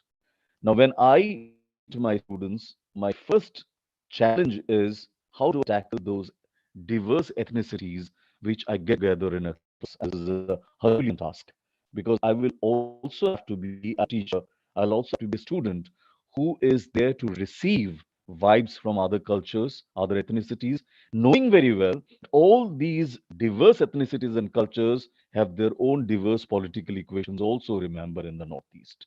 That is a thing which cannot be ignored because in the Northeast we have our own political debates about ethnicity. And it would be foolish to ignore those when we think about students who come as a mass to a class, which is a very heterogeneous class. Number two for me would be, what do I tell my students in the class? It's very easy for me to tell them, please do excellent in your exams, score good marks, write your net, your set, do your PhD, and then what? Right at this moment in my own department, I have 52 students who have qualified net. 19 of them have their PhDs. They have not been absorbed. There is no employment. What do I tell them? If you think that a teacher has to be a motivator, then a motivator has to know what is the end of the road. The problem with many of us is that once we turn into policymakers, we forget that we have been practically primarily teachers. That's the reason when we speak about having, pre-service training, in-service training, we forget we never had those things. It's very easy to speak from a pedestal to say that these are the things which are required. If you ask me, let me tell you very clearly, very cleanly, that if I would be born today in the 21st century, then it would be very difficult for me to get the job which I am doing right now. So employability is a big question. What do I tell my students about employability? They have all the things. They are brilliant. They have language. They have done their part of literature studies. They have done their research. Many of them have done excellent work. But where is the employment? We cannot shrug our responsibilities from these serious questions because we are not opening this as a sort of televangelist show. It's a situation, and I'm sure that you and Dr. Gulshan Sharma has opened this entire platform to see to it that we make two ends meet. One, education, language skill, if I tell it as language skill, and employability. Now, if these two things have to be brought together, this is the most important task for an educator. You cannot just say, I'll take one class and my duty is over. If you are a serious teacher and you want to be a good teacher because you love teaching, you'll be haunted by this notion of lack of employability. This is a very serious question, and I'm always haunted by that. Next is, what are the projections that we have? What about the guidelines? People from academics, Raja would be knowing, uh, Dr. Teresa would be knowing that the way in which the guidelines go on changing for career advancement is something which no normal individual can cope up to. You start with the idea that this is what you're supposed to do at the end of 5 years when you're going for a promotion. By the time you reach that particular point, the guideline has changed, and you cannot start from the beginning. So I understand my challenge to be negotiating all these hurdles I face as a part of the teaching community, which is deeply rooted in the society and culture of the Northeast in Tripura. And I do not suffer from an ivory tower syndrome. It's very much there. It haunts me, it pains me. I hope the NEP will do justice to it someday because it speaks about something which I find is a sort of a reflection right from uh, Gandhiji's Nayi Talim, Tagore's educational policy, and even some inspiration from Rousseau's educational policy. All these things come together because you're speaking about vocational training, you are speaking about uh, hands-on training, you're speaking about industrial linkages, but at the same time, you'll also have to find out what would be the industrial linkage for a discipline such as Bengali literature or a discipline such as, say, uh, Garo language and literature. What industry can you think about? These are the things which have to be explored because for a person from physics, it's very easy. For a person from chemistry, it's very easy. But for a person from Bengali literature, Garo literature and language, Manipuri literature and language, what would be the industrial linkage? What sort of a vocational training? The policy has to delve into these questions. And this is only possible when we have workshops on this policy. So I hope in the coming future we will have more intensive workshops at the level of university, at the level of states, at the level of colleges individually, at the level of departments to devise ways in which we can implement this policy. So that is the most important part. Let's wait for that to happen. Uh, I I so really these are the appreciate. challenges we face as the teacher. And one more thing which I would like to add out here. One more thing which I would like to add out here. One more thing. The pandemic has opened a lot of avenues for us to have such shared spaces across virtual platforms. The pandemic has made accessibility, which is at a virtual platform, easier and more convenient, but we are also losing the human touch. So at every now and then, I think every teacher has to negotiate this depression that the students have been facing, where they are not into regular classes, because a class is not just teaching and learning. A class is a life experience. A class is a part of your life where you learn a lot of skills, quote unquote, which just don't relate to your hegemonic, activities only. A class is a complete, learner. A class is a complete institution. So if you don't have that, You are supposed to feel depressed. So I've been feeling that depression creeping into my students, and I really do not know the answer to that. This is something many of my students have lost 2 years of their lives, we would have to be spending in the MA postgraduate classes, doing all the things, picnic, debating, going to the camp, bunking the classes, which I think are very integral for the development of an individual. They have not been able to do that. And this is a serious, serious loss. One more thing, the pandemic has given a very good impetus to all the educational institutions like the universities. They have understood how to curtail on their expenses by not calling the experts across to the universities. So you can always have an online Google Meet or a Zoom meeting, and you can get the things done. And I hope this is going to stay so that we can have a lot of austerity measures, and universities will bunk on this and see to it that we never meet again physically. We will only go on speaking virtually. That's it. All right. I appreciate your bluntness, and the points have been noted. I'm sure for the welfare of our own students, Indian students, we will find answers. And regarding the importance of English, especially in the Northeast, it has to stay and get stronger. You know, Dr. Gupta, the issues you raised along with Dr. Pradhani are very, very relevant to the Northeast. Uh, Before I go to the next speaker, who was your inspirational teacher? Who was Uh, that person, that one person? I had a couple of such persons, inspirational teachers, not one single person to name.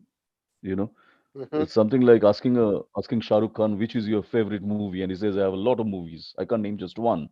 Similarly, I was doing my University of Hyderabad education, so we had a very open system. So I had Dr. Sudhakar Marathe. You go to his room, and he will always offer you a black coffee with a bit of brandy. Uh, I had Mohan Ramanan, who would always speak about Carnatic classical music and literature. I had Hoshang Merchant, who was probably one of the pioneering gay activists and poets in the Indian English scenario. Tejashwini Niranjana, a theorist, and I remember Teju comes and she starts speaking about Caribbean literature, and then at the end of it, she plays the calypso and starts dancing to that. So I have all these inspirational teachers. Makarand Paranjape, very famous name now. Makarand Paranjape was a very inspirational teacher. So I had the fortune of being in close contact with all those teachers. I'm still in contact with them, and we have not That's lost one. touch. So Well, life is an I'm experience glad going on and on and on. Yeah. yeah, you're the first guest from Tripura, and I'm looking forward to more people from Tripura coming on this platform. Thank you so much, Dr. Gupta. Thank you. Thank you. Thank you. Pleasure mine. Mr. Taron, before we Yes. move to the last speaker, and she had been patiently waiting right from the beginning, let me just give some reaction to what Dr. Gupta was mentioning. Some valuable inputs right over here. Very important when you get into the depth of the new education policy 2020.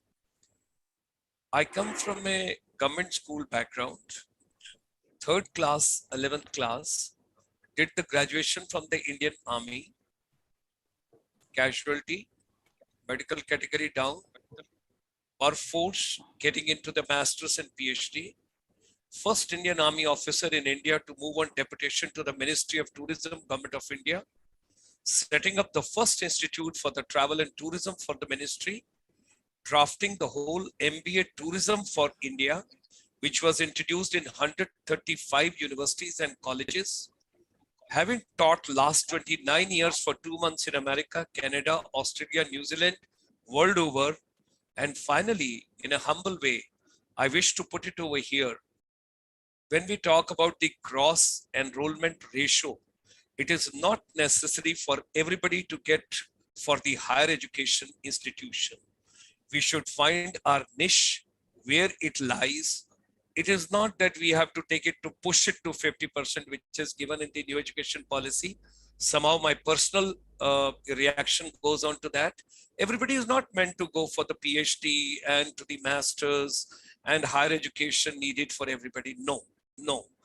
If you have got the skill, if you have the competency, if you have the capability, you should go for that. That's one part. Secondly, every university's worst nightmare, one of the video we all must see It is a mind-blowing. It's an eye-opening. We will understand what is going to be the future of the education world over. It is under valuetainment on the YouTube available. Hamby, I think more than 50 million people have already visited. Number 3, World Economic Forum. 3 years continuously having attended the Davos. Final outcome comes over there. By the time you pass out from a university or an institution, whatever you are picking up over there in the first year or second year, chances are going to be, with the technology advancement, it may become obsolete, it may become obsolescent, it may not hold relevance. And final bombshell, that is, it is not that if you're doing computer engineering or if you are coming from the computer background or the technology background, then only you will be in a position to take up the things further. The changes which are coming overnight in the technology so fast, and particularly this pandemic has accelerated the path so fast. One of the study which has come out yesterday, NEHU has hosted one of the wonderful program. The education department of the NEHU invited the speakers from the world over, and there was a complete policy discussion in NEHU yesterday, the new education policy 2020 from the education department, which fortunately I witnessed right from the beginning till end. And it was National Council for Teacher Education. They had arranged, it was the education department of NEHU. They were the partner into that particular program. Coming finally over here is in a very humorous way, because by the time the program gets over and you come to the last speaker, we have to remember Nelson Mandela. Coming from the tribal background, Nelson Mandela told, I learned from my father 2 things. Number 1, never sit in the rows like it was made in the schools, colleges, institutions in the industrial era with the 19th century syllabi, 20th century something being picked up from United States, trying to fix it in the 21st century. And he told, my father always made all the members of the tribe sit in a circle so that we can see each other, we can feel each other, and we can listen from each other. That's one part.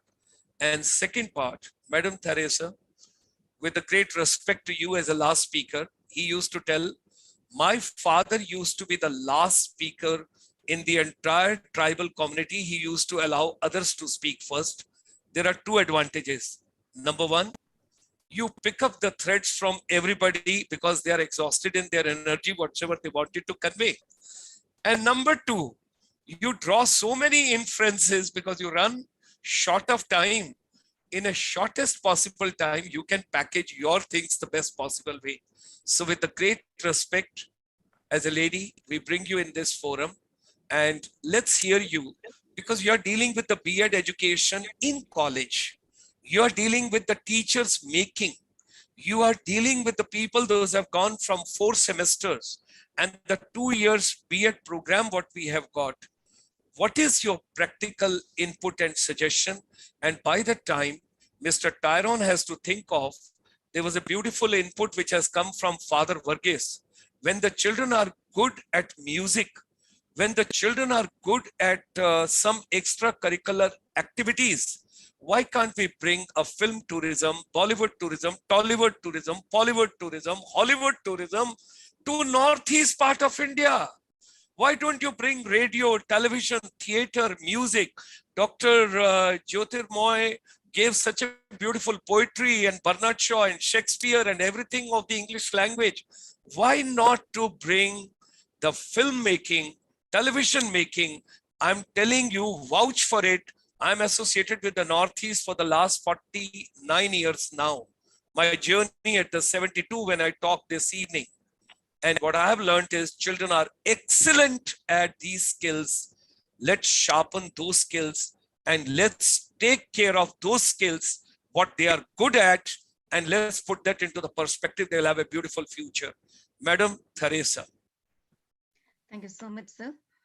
First of all, a warm greetings to my respected Sir Gulshan Sharma, then all our esteemed panel members over here, and my beloved participants in this webinar series. Yeah, this is a warm welcome to each one of you in my this one little sharing of my knowledge, what I have gathered throughout my life, throughout my professional career.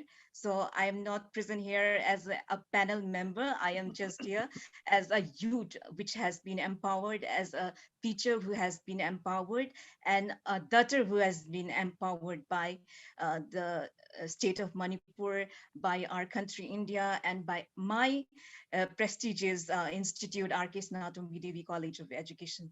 Thank you so much. And for my this one media sharing, I would like to refer to my slide presentation. If the administration can kindly help me out if with this slide presentation with this one brief introduction of. Ma'am, you have got all the rights. You can show your presentation. You got all the rights. Thank you so much, sir. Yeah. You patiently waited till this moment. Take your time now. Yeah, I should, sir. I'm most blessed over here to have the last session because, yeah, everybody is interested because they are thinking that with this, the program is going to be end, then they will enjoy their night. So it's going to begin from here. Yeah. Please go ahead. Please go ahead. Yeah. So to concentrate in my this one particular topic, it is named as an overview of teacher empowerment in NEP 2020. So why I'm bringing up this particular topic, because it is high time for us, the society of India, the particular states that constitutes a particular country, India, to open their eyes and before coming to the empowerment of the students, before coming to the empowerment of the society, the most important thing is to empower our own teachers. So this is the important point I would like to bring up in my today's this one presentation. Then, yeah. As coming to the very particular topic, I just want to highlight what teacher empowerment really means. Okay, so here it is the process whereby school participants, that is the teachers, develop the competence to take charge of their own growth. It is the taking of charges of their own growth by the teachers himself or herself and resolve their own problems. This was stated by Short in 1992. Then teacher empowerment means investing teachers with the right to participate in determining school goals, policies, and to exercise professional expertise about what, when, and how to teach. This is very important. So why we do empower our teachers? In order to make the teachers and help the teachers to determine the school goals and let them participate in the policy making too, and let them exercise their professional expertise in the teaching learning process. And this only will lead to their full exercise of what and when and how to teach in the actual teaching and learning field. So this is one. Then why do we need teacher empowerment? This is very important too. Then we need to empower the teachers, because empowered teachers bring forth, okay, the confidence in the classroom, which often venture into students' confidence in the teacher. So the empowered teachers can only bring confidence in the students towards them. So without empowerment, without the teacher being empowered, we cannot find or draw the attention or the confidence of the students towards that particular teacher. So we need empowerment for the teachers. Then teachers within the standards. The empowered teachers teaches within the standards while incorporating their own free teaching spirit. So we need a free teaching spirit in order to perform well as being a teacher. So this is one, inspiring students to also think freely and with excitement and enjoyment of the subject matter. So in order to make the learning process and the teaching process enjoyable, the teachers themselves need empowerment before empowering their students, before empowering the society. This is what. So NEP 2020 and teacher empowerment, we should relate, as per my topic, we should relate NEP 2020 and teacher empowerment. Okay, the National Education Policy recognizes and identifies teachers and faculty as the heart of learning process. So teachers play a very important role in the whole education system of India, as according to NEP 2020. So whereby teachers will require training in high quality content as well as pedagogy. So pedagogic knowledge is also very much important, as eminent speakers are this one experts have already spoken many important points about NEP 2020 and empowering teachers. So this particular point also relates with that. So empowering teachers not only mean this one giving power to them, but also they also need to empower themselves from within with high content quality. Okay, the high quality content of what they are going to teach, and the pedagogic knowledge should be enhanced within themselves. This is what, as envisioned by Honorable Prime Minister Narendra Modi ji, the policy will empower teachers of India and list out various reforms for their. According to NEP 2020, this one, many reformations have been made to empower teachers in the field of recruitment, continuous professional development, and service conditions. So this is not for experts who are very ignorant of all this knowledge. I'm just sharing my knowledge. Then according to the Education Minister, Dharmendra Pradhan, the measure initiative in education, he made a statement, a measure initiative in teacher education by 2030, 4-year integrated teacher education program, a dual measure holistic bachelor's degree offering, BA BEd, BSc BEd, BCom BEd is launched by NCTE, covering one of the measure mandates of NEP 2020, as our former experts has already mentioned about this. These courses will help candidates save their 1 year for those who are pursuing a BEd after completing a bachelor's degree, which currently takes 5 years. Okay, so this will really help our students for shortening their courses and saving their time, I think so.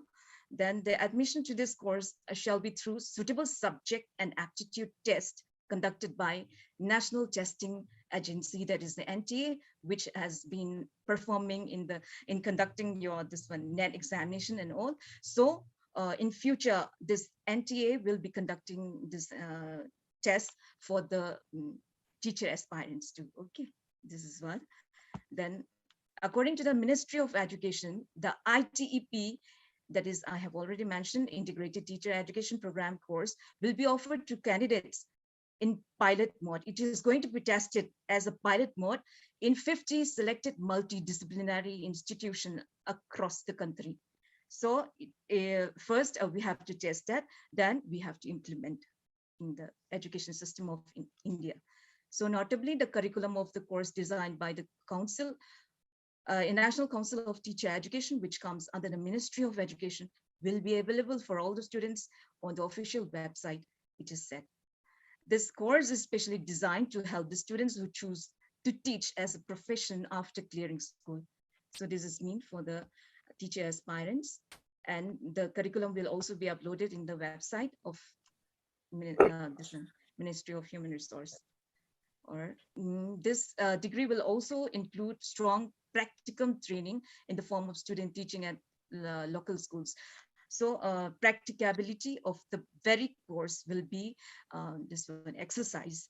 So not only the theoretical this one concept, but also the practical concept is going to be developed and instilled to the teacher trainees. Okay, this is one.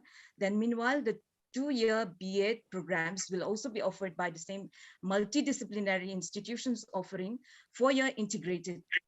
At the same time, those who are going to impart 4-year degree BEd course, okay, that particular institute will also provide 2-year BEd program. Okay, this will not be 4-year integrated, but 2-year BEd program will also be implemented in that particular institution. Okay, this is what. Then some of the important reforms to be made in teacher empowerment relevant to NEP 2020. As the society changed, as the need of the society changed, as the need of the 21st century education system needs changes and reforms.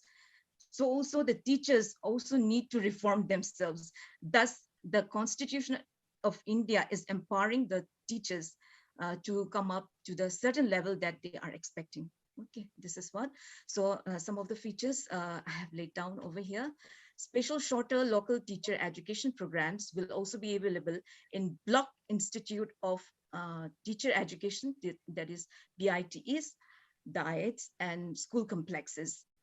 This will promote local professions, knowledge and skills such as local art, music, agriculture, business, sports, carpentry, and vocational crafts, which align with the holistic development of the policy.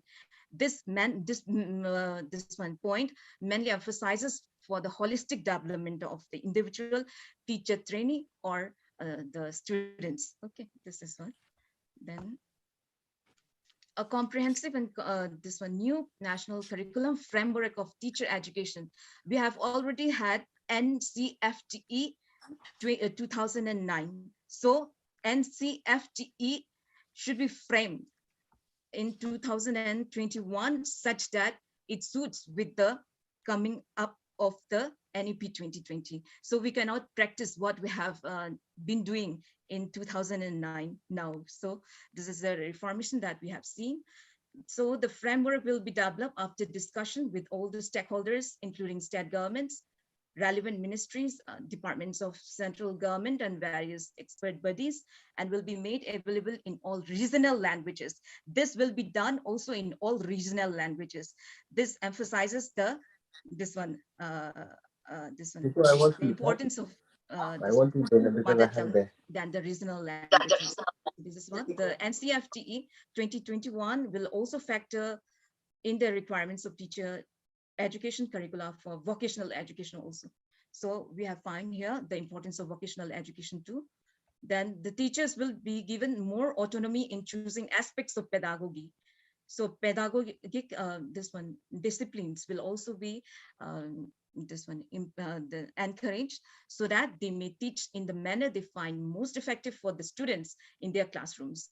In order to impart effective pedagogic knowledge to the students, the teacher themselves should also know in detail about the pedagogy content which they are going to implement to the students. This is one. Teachers will also focus on socio-emotional learning. So this mainly focus on this one effective domain of the students, of the trainees. Okay. Then critical aspects of any student's holistic development. Teacher will be recognized for novel approaches to teaching that improve learning outcomes in their classroom. So teachers' input will be appreciated by all. So it will also encourage the teachers to perform well more and more in future. This is what appreciation is quite necessary to perform and encourage oneself, right? So this is also going to be done in the field of teacher education and teachers. Then the teacher will be given continuous opportunities for self-improvement and to learn the latest innovations and advances in their professions. So no teacher can remain stagnant. They have to update themselves in order to suit the present need of the society. So this is one important point I would like to instill in all the teachers as well as all the teacher aspirants over here. So this is one.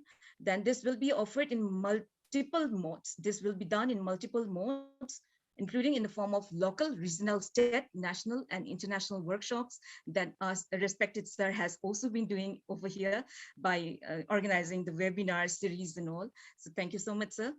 Then each teacher will be expected to participate in at least every teacher that exists in India should be able to participate in at least 50 hours of CPD, that is a continuous professional development. This is very much important. Opportunities every year for their own professional development driven by their own interests. So it should also consider their own interest too. Without their interest, they cannot participate in this such kind of professional development programs. This is what. Then CPD opportunities will in particular systematically cover the latest pedagogies regarding foundational literacy, numeracy, formative and adaptive, that is the providing set of tailored questions, assessments. There are different types of assessments, so formative and adaptive will also be employed. of the learning outcomes. So this is one. Then a robust merit-based structure of tenure, terms of holding, official position, promotion, and salary structure will be developed with multiple levels within each teacher stage that incentivizes and recognizes outstanding teachers. So this is very important point. So the promotion, then everything, it will be in the following slides, how it will be done. Let's see. As Honorable Prime Minister Sri Narendra Modi ji has said, we remain grateful to the hardworking teachers for their contributions towards shaping minds and building our nation. NEP 2020 also honor and recognizes the efforts of all educators in making India a Vishwa Guru. We are going to make India a Vishwa Guru. So it is the responsibility of each of the teachers that exist in India to contribute for this. Then a provision that truly has the potential to enhance respectability and acceptance of teaching profession, that all fresh PhD entrants will be required to take credit-based courses in teaching. Now, this is the reformation that is going to be made by NEP 2020. This is a new scenario that we will be seeing in future, according to this policy. In teaching, education, pedagogy, writing related to their chosen PhD subject during their doctoral training period, including actual teaching experience gathered through teaching assistancy. This is very much important. So it has become mandatory for each one of those who are going to be teachers to know something about the teaching skills, the professional skills, and the content skills. This is one. Then by 2022, a set of national professional standards for teachers, that is NPST, will be created. This is one. To determine all the aspects of teacher career management, including tenure and so and so. So NEP 2020 also talks about teacher audit or performance appraisal that has been doing by the NCTE, that will be carried at regular intervals. So performance appraisal is going to be a very important part of assessing the teachers now. So these standards for performance appraisal will also be formulated. Hence, promotions and salary increases will not only occur based on the length of tenure or seniority. So young teachers or the novice teachers, you should put your level, your full level, and don't be disheartened, because I'm also one of the novice teacher. So I should not stop working hard and harder each day in order to achieve our goal of becoming a good teacher. Okay, this is what. So it will not be based on tenure or seniority, but also based on this one, performance appraisals. Okay, so this is what. So this means that we should not stop and we should labor without ceasing. Okay, so school principals too must undergo CPD in modules related to leadership. All the heads of the institutions should also consider this, and school management and implementing competency-based learning.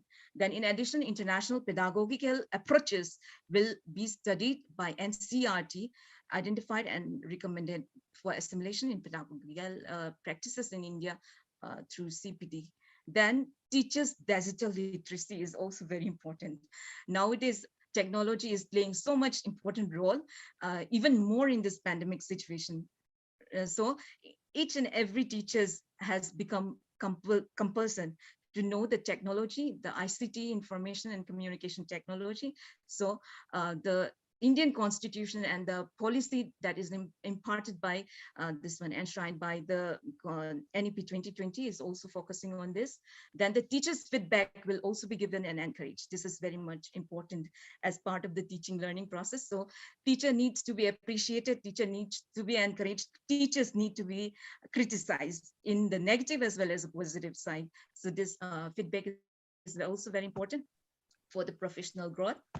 Then thus the common factor of all the progressive, flexible, multidisciplinary technology and skill-focused education system that will have the capability to produce competent, creative, skill, employable, and ethical learners is none other than teachers. So every draft, every policies that have been written over here in NEP 2020, the main role who is going to play, the teachers are going to play the main role. So all the teachers, you are a responsible person. So the future of our country lays in your hand. Then this is what. So to conclude my sharing, I would just like to quote from Benjamin Disraeli. The secret of success is to be ready when your opportunity comes. Now the opportunity is right over here before you, all my dear teachers. So grabs the opportunity. So this is a high time to take the opportunity and come forward in shaping your society. Okay, each state over here who are presenting over here in today's webinar, who are the eminent speakers, then each participants all over the world. Okay, I would like to share my appeal for all this considerations. Then for this we need, in order to shape us in order to become effective teachers. Okay, we need to be a competent, aware, committed, enthusiastic, and empowered practitioners of what has been written in NEP 2020. Okay, then share our ideas, grow by experimenting and researching. If we stop at the point where we are right now, we will not have a better future. We will not be able to save our society, our future generations. So open your eyes, then make yourself and live in such that you may see the changes. Then gain insights also from the thoughts, beliefs, and experiences of your peer practitioners. We should learn from our own peer groups too.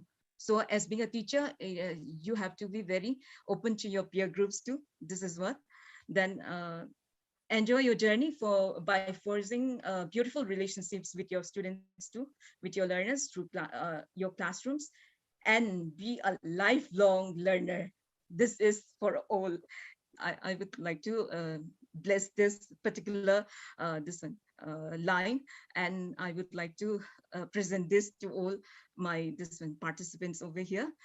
Learning is a lifelong process. So as being a teacher, as being a learner, we should learn throughout our life.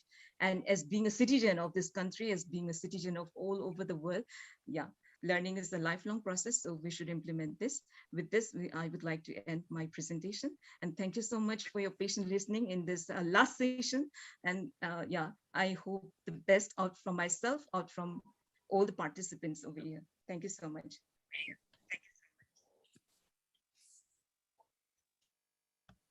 Thank you. Thank you very much, Madam Teresa. In fact, we are so grateful to you. And today, because every Saturday it's Mr. Tyron's show, and it is his efforts to bring in everybody.